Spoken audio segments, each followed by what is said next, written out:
औज़ुबिल्लाहि मिनश्शैतानिर्रजीम बिस्मिल्लाहिर्रहमानिर्रहीम अस्सलामुअलैकुम।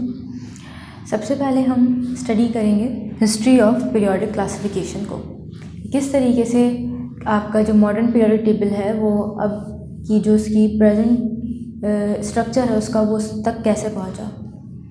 कुछ साइंटिस्ट हैं, उनके अपने अपने कंट्रीब्यूशन हैं, कलेक्टिवली उन सब के कंट्रीब्यूशंस की ही वजह से जो पीरियोडिक टेबल है वो पूरा आज डिज़ाइन हुआ है। लेकिन कुछ बेसिस थी ऐसी जिनकी वजह से उनका जो क्लासिफिकेशन है वो रिजेक्ट होती जाती थी। सबसे पहले जिन साइंटिस्ट का कंट्रीब्यूशन आपके पास है वो आपके पास है डॉबरीनर। इनकी क्लासिफिकेशन को डॉबरीनर क्लासिफिकेशन भी कहा जाता है और इन्होंने ट्रायड्स का एक कॉन्सेप्ट दिया था, इसीलिए इनकी क्लासिफिकेशन को डॉबरीनर्स रूल ऑफ ट्रायड्स भी कहा जाता है। Triad basically set of 3 similar elements को कहते हैं। सिमिलर एलिमेंट्स मतलब जिनकी प्रॉपर्टीज़ आपस में रिजेंबल करती हों। तो इन्होंने सर्टेन एलिमेंट्स जो कि उस टाइम तक डिस्कवर हुए थे, मौजूदा पीरियोडिक टेबल में आपके पास 118 एलिमेंट्स टोटल मौजूद हैं। डॉबरीनर के टाइम पे जो कि 1829 का दौर था, तमाम एलिमेंट्स यानी कि 118 एलिमेंट्स तब तक डिस्कवर नहीं हुए थे। लेकिन जितने भी एलिमेंट्स उस टाइम डिस्कवर हुए थे उन्होंने उन एलिमेंट्स को 3 के सेट्स में डिवाइड कर लिया और 3 एलिमेंट्स इनकी प्रॉपर्टीज़ आपस में मैच करती थी, उनको उन्होंने ट्राई मीन्स 3, ऐड मतलब 3 की एडिशन, ट्रायड का नाम दिया। फॉर एग्जांपल एक ट्रायड लिथियम, सोडियम और पोटेशियम का है। इन तीनों की प्रॉपर्टीज़ अगर देखी जाए, तीनों के तीनों जो है वो आपके पास मेटल्स हैं, ठीक है। तो एक ये प्रॉपर्टी है इनको एक ट्रायड के अंदर रखने के लिए, और जाहिर है जब मेटल है तो बाकी रिमेनिंग कुछ प्रॉपर्टीज़ भी इनकी जो है वो क्या हो जाएंगी, सिमिलर। फॉर एग्जांपल सॉलिड हैं, ठीक है, इनके जो मेल्टिंग एंड बॉइलिंग पॉइंट्स हैं या इनके जो मासेस हैं वो आपके पास तकरीबन एक दूसरे के साथ मैच करेंगे। सॉलिबिलिटी के हवाले से अगर देखा जाए तो वो मैच करेगी, ठीक है, ओके। और रिएक्शंस के हवाले से भी अगर देखा जाए वैसे तो ये एक दूसरे के साथ मैच करेंगे कि सिमिलर टाइप ऑफ रिएक्शंस ये देते हैं। अच्छा, तो स्टेटमेंट बेसिकली क्या थी, इन्होंने ये कहा in a set of triad atomic mass of the middle element is approximately the arithmetic mean of the atomic masses of other 2 elements. मतलब कि एक सेट ऑफ ट्रायड के अंदर लिथियम का for example atomic mass is 7, potassium 39। When we take arithmetic mean of these 2 atomic masses तो आपके पास answer है 23, which is atomic mass of the middle element, ठीक है। तो इन्होंने इस तरीके से एक कॉन्सेप्ट अपना दिया। तो ये बिल्कुल इनिशियल कुछ क्लासिफिकेशन थी, तो एक आइडिया हुआ कि एलिमेंट्स को हम किस किस तरीके से क्लासिफाई किया जा सकता है, और दूसरे जो उस टाइम के रिसर्चर्स थे उनको एक क्लू मिला या आइडिया मिला कि हम भी इस तरीके से या इससे मिलते जुलते क्राइटेरिया पे एलिमेंट्स को क्लासिफाई कर सकते हैं। तो ये इनका एडवांटेज था कि इन्होंने जो है वो इनिशियली एलिमेंट्स को क्लासिफाई करने का एक सजेशंस आगे दी। ड्रॉबैक क्या था इनका कि उस टाइम पर एलिमेंट्स जो है वो डिस्कवर हो रहे थे 1 बाय 1, तो तमाम एलिमेंट्स या जो नए आने वाले एलिमेंट्स थे वो ट्रायड के सेट के अंदर फिक्स नहीं हो रहे थे। मतलब अगर 3 एलिमेंट्स की प्रॉपर्टीज सिमिलर हैं और उनका ट्रायड बनाया जाए और फिर 2 एलिमेंट्स का मासेस का अर्थमेटिक मीन कैलकुलेट किया जाए तो वो मिडिल एलिमेंट के एटॉमिक मास के इक्वल नहीं आ रहा था। तो इस बेसिस के ऊपर इनका जो पीरियोडिक क्लासिफिकेशन थी उसको एक तरीके से रिजेक्ट कर दिया गया। अगले जो साइंटिस्ट आए जिन्होंने एलिमेंट्स को क्लासिफाई करने की कोशिश की वो थे आपके पास न्यूलैंड। इनकी क्लासिफिकेशन को न्यूलैंड क्लासिफिकेशन भी कहा जाता है या फिर न्यूलैंड लॉ ऑफ ऑक्टेव्स भी कहा जाता है। इन्होंने इनका जो सबसे बड़ा एडवांटेज था वो था कि इन्होंने पीरियोडिसिटी का एक कॉन्सेप्ट इंट्रोड्यूस करवाया।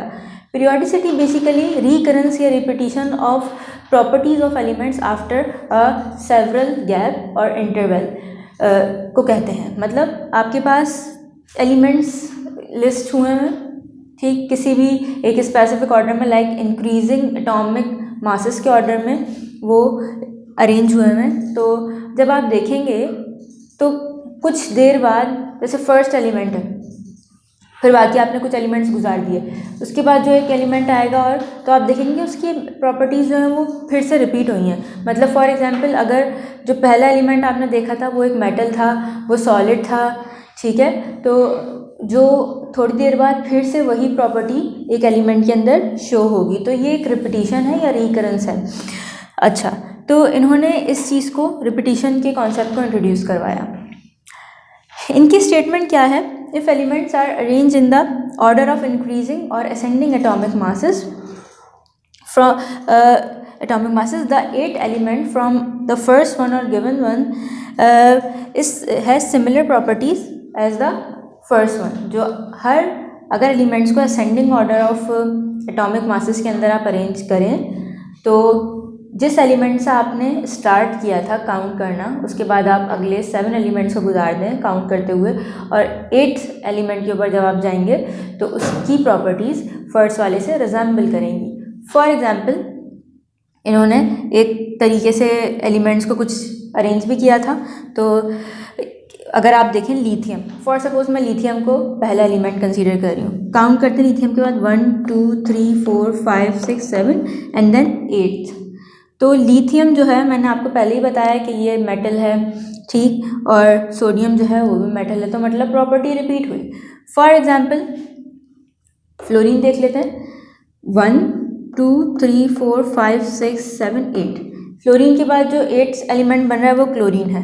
दोनों की अगर आप प्रॉपर्टीज़ को देखें तो बहुत रिजेंबल करती हैं, दोनों नॉन मेटल्स हैं, गैसियस स्टेट में पाए जाते हैं, रिएक्टिव हैं। और अगर आप पीरियोडिक टेबल को देखें तो ये सेम ग्रुप में आज भी मौजूद हैं। लिथियम, सोडियम, पोटेशियम जो न्यूलैंड ने बताए थे आज भी वो एक ही ग्रुप के अंदर मौजूद हैं। ये जो फ्लोरीन क्लोरीन है आज भी उसी ग्रुप के अंदर मौजूद है, यानी कि एलिमेंट्स की प्रॉपर्टीज़ रिपीट हो रही थी और उन्होंने न्यूलैंड ने सबसे पहले इस चीज़ को पॉइंट आउट करा। अगर आप एडवांटेजेस की बात करें दूसरे एडवांटेजेस की, तो एक और एडवांटेज बड़ा जो इनकी क्लासिफिकेशन का था वो ये था कि इन्होंने टेबल का या टेब्यूलर अरेंजमेंट का कॉन्सेप्ट इंट्रोड्यूस करवाया था। लेकिन जाहिर है फिर कुछ और जैसे हायर एटॉमिक मासेस के जो एलिमेंट्स थे वो इन जो डिस्कवर हुए वो इनके इस क्लासिफिकेशन में अरेंज नहीं हो पा रहे थे।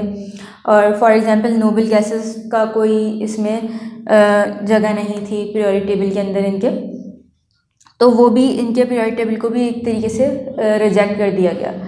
उसके बाद थर्ड साइंटिस्ट लॉथरमेयर ने अपनी क्लासिफिकेशन दी। इनकी क्लासिफिकेशन को लॉथरमेयर क्लासिफिकेशन भी कहा जाता है। इन्होंने क्या किया था, इन्होंने कुछ फिजिकल प्रॉपर्टीज़ ऑफ एलिमेंट्स को देखते हुए एक ग्राफ प्लॉट किया था एटॉमिक वॉल्यूम और एटॉमिक मासेस के दरमियान। और इनकी ऑब्जर्वेशन ये थी सिंपल कि जब ग्राफ में उन्होंने उन वैल्यूज़ को प्लॉट करा एटॉमिक मासेस की वर्सेस एटॉमिक वॉल्यूम्स, तो उन्होंने ये ऑब्जर्व किया कि वो एलिमेंट्स इनकी प्रॉपर्टीज़ आपस में रिजेंबल करती थी, वो सिमिलर पोजीशंस ऑक्यूपाई कर रहे थे कर्व के अंदर। For example lithium, sodium, potassium, rubidium and caesium, ये तमाम के तमाम जो है वो बहुत अच्छे मेटल्स हैं। उन्होंने इन मेटल्स ने पीक को ऑक्यूपाई करा, सिमिलर पोजीशन थी, सिमिलर प्रॉपर्टीज थी, सिमिलर पोजीशंस ऑक्यूपाई करी किसके अंदर, कर्व के अंदर। For example fluorine, chlorine, bromine and iodine, ये तमाम के तमाम बहुत अच्छे नॉन मेटल्स हैं। इन्होंने क्या किया, ये जो असेंडिंग पोर्शन था कर्व का, जिस तरफ से ये बढ़ रहा है उसके ऊपर पोजीशंस ऑक्यूपाई करी। तो इस तरीके से इन्होंने पीरियोडिसिटी के कॉन्सेप्ट को जो है वो एक तरीके से प्रूफ किया, जो कि पहले ही न्यूलैंड इंट्रोड्यूस करवा चुके थे। लेकिन जो इनका पीरियोडिक टेबल है उसको रिजेक्शन मिली। उसके रीज़न क्या थे, एक तो ये कि इन्होंने केमिकल प्रॉपर्टीज़ का एज सच कोई जिक्र इसमें नहीं किया था, सिर्फ और सिर्फ जो इनकी क्लासिफिकेशन वो टोटली बेस्ड किस पे कर रही थी, फिज़िकल प्रॉपर्टीज़ ऑफ एलिमेंट्स के ऊपर।